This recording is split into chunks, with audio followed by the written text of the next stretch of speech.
Hello students. आज हम पढ़ेंगे BPCG 171 का सामान्य मनोविज्ञान का खंड 1 चैप्टर 2 व्यवहार के जैविक आधार। स्टूडेंट्स, हमारे कुछ व्यवहार ऐसे होते हैं जिन पर हमारा कोई नियंत्रण नहीं होता है। तो ऐसे व्यवहार पर हमारे दिमाग का नियंत्रण होता है और हमारा नियंत्रण उस पर बिल्कुल नहीं होता है, या होता है तो बहुत कम होता है। तो हमारी जो जैविक संरचना है और जो हम व्यवहार करते हैं उसके बीच में क्या रिलेशन है वो हम इस चैप्टर में पढ़ेंगे। और उसके लिए हमें क्या पढ़ना होगा, हमें हमारा जो नर्वस सिस्टम है, न्यूरॉन्स है और ग्लैंड्स है, उनको पढ़ना होगा। और उनका और हमारे बिहेवियर के बीच में क्या रिलेशन है, उनका हमारे व्यवहार पर क्या प्रभाव रहता है, ये हम इस चैप्टर में पढ़ेंगे। तो सबसे पहले हम क्या पढ़ेंगे, हम पढ़ेंगे न्यूरॉन्स। तो सबसे पहले ये आपकी बुक है, इसमें ये चित्र आपको दे रखा है, जो इसे आप ध्यान से देखिए। नोट्स के माध्यम से हम बाद में पढ़ेंगे, पहले हम इस चित्र को देख लेते हैं। तो ये बुक में है, आप बुक खोल लीजिए आप अपनी, और उसमें देखिए जो आपको यहाँ ये दिखाई दे रहा है, ये जो झाड़ियाँ सी दिखाई दे रही हैं, ये वाली, ये क्या है, डेंड्राइट्स। और हिंदी में से आप बोलोगे पार्श्व तंतु। जो ये फैला हुआ भाग है और इसके बीच में ये ग्रीन पॉइंट है, ग्रीन पॉइंट इस फैले हुए भाग का केंद्रक है, सेंटर पॉइंट है। और ये भाग है सेल बॉडी। और सेल बॉडी से निकलकर ये लंबी लाइन, लंबी नली जो यहाँ तक जा रही है, इसे एक्सोन बोलते हैं। और इस एक्सोन को यहाँ जो ये नोट बने हुए हैं, ये माइलिन शीथ से ये एक्सोन ढकी हुई है। और इसके बीच में जो ये कट आपको दिखाई दे रहे हैं, ये क्या है, नोड है। और ये जो ये लास्ट में ये आपको दिखाई दे रहा है, ब्रश दिखाई दे रहे हैं, ये एक्सोन टर्मिनल है। और इसे आप एंडिंग ब्रश भी बोल सकते हैं। तो ये आपका चित्र था सारा एक एक न्यूरॉन का। हमारे शरीर में बहुत सारे न्यूरॉन होते हैं। तो इस न्यूरॉन्स के पार्ट्स को हम पढ़ लेते हैं पहले, फिर हम पढ़ेंगे कि न्यूरॉन्स क्या होता है। ठीक है।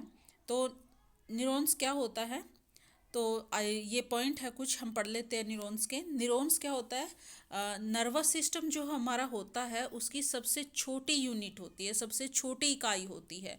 मतलब कई न्यूरॉन से मिलकर एक नर्वस सिस्टम बनता है। इसे डिस्कवर किसने किया था, SR काजल ने। और इसका अदर नेम क्या है, नर्व सेल। और इसे फर्स्ट टाइम प्रपोज किसने किया था, विलियम वाल्दियर ने। कब किया था, 1891 में इसे प्रपोज्ड किया था। तो न्यूरॉन्स क्या होते हैं, ये न्यूरॉन्स के बारे में पॉइंट है। न्यूरॉन्स क्या होते हैं हम आगे पढ़ेंगे। ठीक है। तो न्यूरॉन्स किन पार्ट से, जो पार्ट्स हैं न्यूरॉन के, वो हम पढ़ते हैं। कैसे मिलकर कैसे कैसे बना है न्यूरॉन्स। तो टाइप ऑफ स्ट्रक्चर, इसके 3 मेन टाइप्स हैं, स्ट्रक्चर के टाइप है। इसमें एक तो पहला पॉइंट है डेंड्राइट, जो झाड़ी नुमा होता है। फिर सेल बॉडी आ जाती है, फिर एक्सोन आ जाता है। ये 3 पॉइंट है जो इसके मेन पार्ट्स होते हैं, इसके न्यूरॉन के स्ट्रक्चर के। तो इसे हम फिर से चित्र के माध्यम से यहाँ पढ़ने की कोशिश करते हैं, समझने की कोशिश करते हैं। ये हो गया न्यूरॉन्स का चित्र है। ठीक है। न्यूरॉन्स में जो ये जो चीज़ें बनी हुई हैं, बाल से बने हुए हैं, झाड़ी नुमा है, ये बाहर को निकले हुए हैं, ये डेंड्राइट है। ये फैला हुआ भाग सेल बॉडी है। सेल बॉडी का ये जो पॉइंट है बीच में, ये क्या है, सेंटर पॉइंट है, केंद्रक है। और सेल बॉडी से निकलकर ये लंबी नली रेखा जो दिखाई दे रही है, ये क्या है, एक्सोन है, जो एंड ब्रश तक गई हुई है। ये लास्ट में क्या आ गए, एंड ब्रश आपके आ गए। तो ये आपका एक न्यूरॉन है। डेंड्राइट क्या करता है, डेंड्राइट दूसरे न्यूरॉन से क्या लेता है, विद्युत आवेग लेता है, तंत्रिका आवेग लेता है। दूसरे न्यूरॉन से कैसे लेता है, दूसरे न्यूरॉन के एंड ब्रश से लेता है। दूसरा न्यूरॉन मतलब एक न्यूरॉन जैसे ये बना हुआ है, ये डेंड्राइट हो गया, ये सेल बॉडी हो गई, और ये इसके अक्षतंतु, और पीछे ये एंड ब्रश। इस एंड ब्रश से डेंड्राइट क्या लेती हैं, विद्युत आवेग ले रही है। और विद्युत आवेग कहाँ तक पहुँचा रही है, डेंड्राइट सेल बॉडी तक पहुँचा रही है।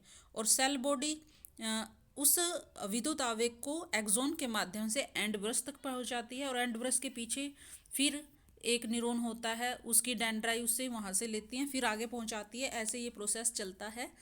ठीक है। अब ध्यान से समझिए, जो ये सेल बॉडी होती है इसमें साइटोप्लाज्म पदार्थ भरा रहता है, और जो ये ऐसे मोटा मोटा आपको ये नोड दिखाई दे रहा है कवर, ये एक्सोन के ऊपर एक कवर होता है, माइलिन शीथ का कवर होता है। ठीक है, इसे माइलिन शीथ बोलते हैं। और लास्ट में ये एक्सोन टर्मिनल हो गया, या नर्व एंडिंग भी बोल सकते हैं, एंड ब्रश भी बोल सकते हैं इसको। तो ये आपके न्यूरॉन का स्ट्रक्चर हो गया। तो हम पढ़ लेते हैं टाइप इसके अच्छे से स्ट्रक्चर को। तो डेंड्राइव का काम क्या होता है? डेंड्राइव का काम होता है दूसरे न्यूरॉन से आने वाले तंत्रिक आवेग को, यानी कि नर्व इम्पल्स को लेकर के सेल बॉडी में भेजना, ओनली सेल बॉडी में भेजना। दूसरे न्यूरॉन से आने वाले विद्युत आवेग को सेल बॉडी में भेजना। और सेल बॉडी का काम क्या होता है? उस विद्युत आवेग को एक्सोन के माध्यम से एंड ब्रश तक भेजना। और एक्सोन का क्या काम होता है? सेल बॉडी से विद्युत आवेग को लेकर एंड ब्रश के माध्यम से दूसरे न्यूरॉन को दे देना। तो सेल बॉडी क्या होती है? सेल बॉडी का दूसरा नाम, इसे आप सोमा भी बोल सकते हैं, कहीं कहीं ये कायलिखा भी मिल सकता है। इसके केंद्र में केंद्रक होता है, और इसमें एक साइटोप्लाज्म तरल पदार्थ भरा रहता है। ये इसका काम क्या होता है? तंत्रिका आवेग को एक्सोन के माध्यम से दूसरी कोशिका तक, तंत्र तक भेजना।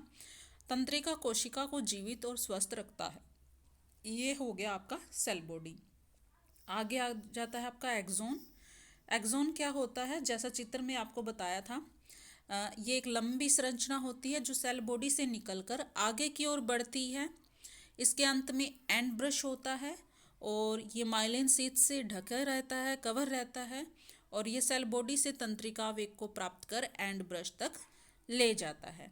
ये हो गया आपका एक्सोन। और न्यूरॉन्स क्या होता है? अब यहाँ पे एक पॉइंट है, विभिन्न उद्दीपकों से मिली उत्तेजना को विद्युत आवेग में परिवर्तित करता है। कौन करता है? न्यूरॉन करता है। ठीक है, जैसे आप खड़े हो, कोई गर्म बर्तन है किचन में, आप बर्तन को हाथ लगाते हो, आपको कैसे पता चला कि वो गर्म है या ठंडा है? ये काम करते हैं न्यूरॉन्स। जो आपके सेंस ऑर्गन्स हैं उसके माध्यम से जो आपको उत्तेजना मिलती है, वो उत्तेजना दिमाग तक कौन पहुंचाते हैं? न्यूरॉन्स पहुंचाते हैं। फिर दिमाग के से हमें क्या पता चलता है कि आपके गर्म बर्तन को हाथ लग गया, तो दिमाग आपको फिर ऑर्डर देता है कि आप तुरंत हटा लो। आप ये सोचते नहीं हो कि मुझे हाथ लगाना है या हटाना चाहिए या नहीं हटाना चाहिए, दिमाग ऑर्डर दे रहा है कि झट से हाथ हटा लेते हैं। जैसे आपके आँख में कोई वस्तु लगने वाली है, या कोई आपके पास तेज हवा आ जाती है आँखों के पास, तो आप एकदम से आंखें अपने आप ही झपक जाती हैं। इन पे दिमाग का कंट्रोल होता है। ठीक है, आगे हम इस चैप्टर में पढ़ेंगे भी कैसे व्यवहार को नियंत्रित करता है दिमाग, और कैसे तंत्रिका का से जानकारी एक जगह से दूसरी, मतलब हमारे सेंस ऑर्गन से हमारे दिमाग तक पहुंचती है, न्यूरॉन्स कैसे पहुंचाता है, ये हम अगले चैप्टर में इसी चैप्टर के नेक्स्ट पॉइंट में पढ़ेंगे। तो अभी हम एक बार फिर से इसे पढ़ लेते हैं ताकि हमें अच्छे से समझ आए। ये हमारे बुक है, इसे मैं एक बार साफ कर देती हूँ, और दोबारा से हम इस न्यूरॉन्स को समझने की कोशिश करते हैं ताकि हमें अच्छे से समझ आ जाए, कोई डाउट ना रहे। और जैसे छोटी छोटी ईंटों से एक पूरी दीवार बन जाती है, ठीक है, तो उसी तरह कई न्यूरॉन्स मिलकर क्या बनाते हैं? नर्वस सिस्टम बनाते हैं। तो सबसे पहले हमें न्यूरॉन्स को पढ़ना होगा, न्यूरॉन्स को समझना होगा, कैसे न्यूरॉन्स काम करता है। तो न्यूरॉन्स कैसे, इसकी संरचना कैसे होती है, कैसे होती है संरचना देखें। तो सबसे पहले तो यहाँ पर क्या होता है, ये झाड़ियाँ जो होती है ये क्या होती है? डेंड्राइव इन्हें बोलते हैं। और जो ये लास्ट में ये ब्रश होते हैं इसको एंडिंग ब्रश या एक्सोन टर्मिनल बोलते हैं। ये जो फैला हुआ भाग है इसमें साइटोप्लाज्म नामक जो पदार्थ होता है, तरल पदार्थ भरा रहता है, इसे सेल बॉडी कहते हैं। इसका ये ग्रीन कलर में जो दिख रहा है आपको, ये इसका सेंटर होता है, केंद्रक होता है। और इससे जुड़कर जो ये लंबी नली है, नलिका है, ये एक्सोन होती है जो माइलिन शीथ से ऐसे ढकी रहती है। और जो ये बीच में जो ये कट आपको दिखाई देते हैं इसे नोड ऑफ रनवियर बोलते हैं। और ये आपका न्यूरॉन्स हो गया। न्यूरॉन्स से जानकारी कैसे पहुंचती है? इसके पीछे एक और होता है, इसके पीछे फिर एक और होता है। ये डेंड्राई से अब यहाँ इसके आगे एक और होगा, ठीक है। ये कैसे जाती है जानकारी, इसके एंड ब्रश से ये ले लेता है जानकारी डेंड्राइव के माध्यम से, उत्तेजना आवेग को ले लेता है, फिर इसे डेंड्राइव सोमा, इसमें सोमा में भेजता है, सेल बॉडी में भेजता है, और सेल बॉडी एक्सोन के माध्यम से इसे एंडिंग ब्रश तक पहुंचाती है, और एंडिंग ब्रश से फिर ये आगे इसी तरह से चलता रहता है। ये एक न्यूरॉन्स है, ठीक है। और ये इसकी संरचना थी। उम्मीद है आपको ये समझ आया होगा। नेक्स्ट वीडियो में हम पढ़ेंगे कि ये कितने तरह की होती है, और इसके जो टाइप्स हैं वो पढ़ेंगे, किस आधार पर हम इसे कितने तरह में बांट सकते हैं, विभाजित कर सकते हैं। तो आज की ये वीडियो आपको कैसी लगी, ये क्लास आपको समझ आया हो या नहीं आया, ये मुझे ज़रूर बताइए, और कोई डाउट्स रह गया है तो कमेंट ज़रूर लिखें। धन्यवाद।